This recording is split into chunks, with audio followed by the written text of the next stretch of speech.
કે 48 કલાકથી વધારે જનરેશન બંધ રહેવું નથી. જો 48 કલાકથી વધારે જનરેશન બંધ રહે તો કંપનીએ પેનલ્ટી ખેડૂતોને ચૂકવવી પડે. એમાં ખેડૂતોના સોલાર અને મેન્ટેનન્સનો જે મુદ્દો છે તે રાજુલામાં ખેડૂતો માટે માથાના દુખાવા સમાન બની ગયો છે. ત્યારે માંડળી ગામના ખેડૂતો દ્વારા સ્કાય ફીડરમાં ટાટા સોલાર કંપનીના મેન્ટેનન્સ અને બિલ સંબંધિત સમસ્યાઓ અંગે ઉર્જા મંત્રી કૌશિક વેકરિયાને રજૂઆત કરવામાં આવી છે અને રૂબરૂ મળવા માટે ખેડૂતો પહોંચ્યા હતા. ત્યારે ખેડૂતો આગેવાન રમેશ વસૈયાએ નિવેદન આપ્યું છે અને ત્યારે રમેશ વસૈયા શું કહી રહ્યા છે સાંભળી લો. રમેશભાઈ, તમે રાજુલા વિસ્તારના ખેડૂત અગ્રણી છો અને ખેડૂતોનો એક પ્રશ્ન લઈને તમે કૌશિક વેકરિયા જે મંત્રી છે એને મળ્યા ને ગાંધીનગરમાં બીજા કેટલાક મંત્રીઓને મળ્યા ને ખેતીવાડીનો શું પ્રશ્ન? અમારે માંડળી, રાજુલા અને નવી માંડળી 3 ગામમાં માંડળી સ્કાય ફીડર જે છે એ સરકાર દ્વારા પાયલોટ પ્રોજેક્ટ શરૂ કરવામાં આવ્યો, જેને સૂર્ય શક્તિ કિસાન યોજના કહેવામાં આવે છે. જે બાબતે 4-5 વર્ષ થયા છે, ત્યારે 1 વર્ષ ટાટા કંપની, પીજીવીસીએલ અને ખેડૂતો દ્વારા ત્રિપક્ષીય કરાર થયેલો છે કે 48 કલાકથી વધારે જનરેશન બંધ રહેવું નથી. જો 48 કલાકથી વધારે જનરેશન બંધ રહે તો કંપનીએ પેનલ્ટી ખેડૂતોને ચૂકવવી પડે. એમાં 30% રાજ્ય સરકારની સબસિડી છે, 30% કેન્દ્ર સરકારની સબસિડી છે અને 40% ખેડૂતોએ ભરવાના હોય. એમાં વધારે રકમ થતી હોય ખેડૂતોએ 5% રકમ સરકારશ્રીને ભરી.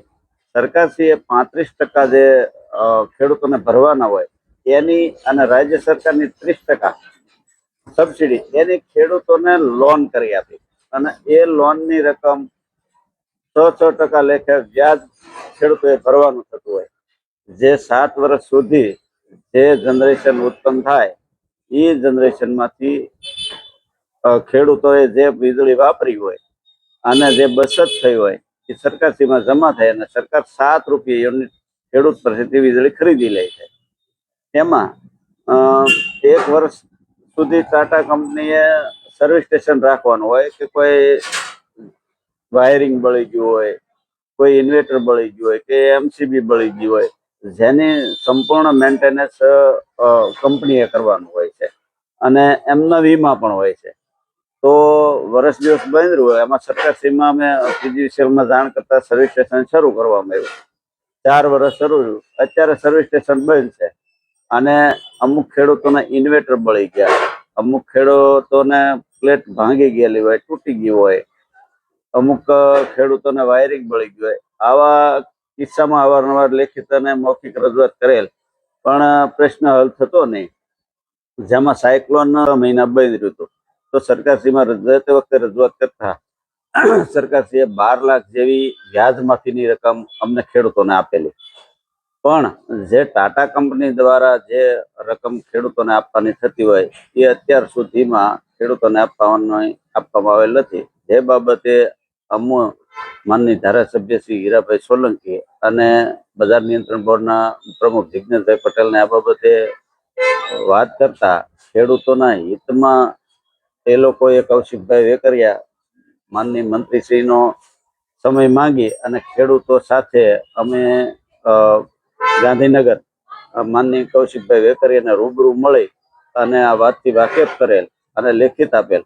તેઓ શ્રીએ એમડી રાજકોટને જાણ કરી બોલાવી અને આ પ્રશ્ન ખેડૂતોના હિત માટે નિર્ણય લઈ અને આ પ્રશ્ન તાત્કાલિક ઉકેલવા માટે એ લોકો કટિબદ્ધતા દાખવી અને અમને અહીંયા ધારણા આપી છે કે તમારો પ્રશ્ન ટૂંક સમયમાં ઉકેલી લેશું.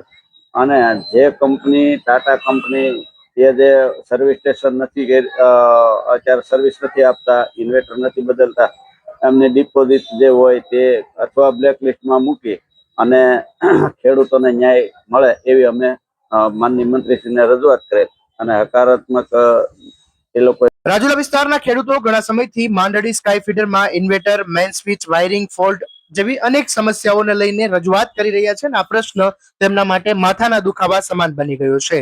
ટાટા કંપનીના અધિકારી મિશ્રા ટેલિફોનિક જવાબ આપ્યો હતો અને ટાટા કંપનીના આ અધિકારીએ ડીજીવીસીએલ અને વચ્ચે કોર્ટ કેસ ચાલી રહ્યું છે, જેનું નિવારણ આવ્યા બાદ તેઓ ખેડૂતોના પ્રશ્નને હાથ ધરશે. હાલમાં ટાટા કંપનીનું સર્વિસ સ્ટેશન પણ બંધ છે. ત્રિપક્ષીય કરાર મુજબ 48 કલાકમાં જનરેશન શરૂ થવું જોઈએ, અન્યથા જવાબદારોએ દંડ ભરવું પડે છે. આ અગાઉ આ ફીડર શરૂ થયું ત્યારે 1 વર્ષ સુધી સર્વિસ સ્ટેશન ન હોવાથી 15 દિવસથી 4 મહિના સુધી ખેડૂતોનું જનરેશન બંધ રહ્યું હતું. આના કારણે ખેડૂતોના લોનના હપ્તા સમયસર ન ભરાતા ઊંચું વ્યાજ લાગ્યું હતું અને મોટા બિલ પણ આવ્યા હતા.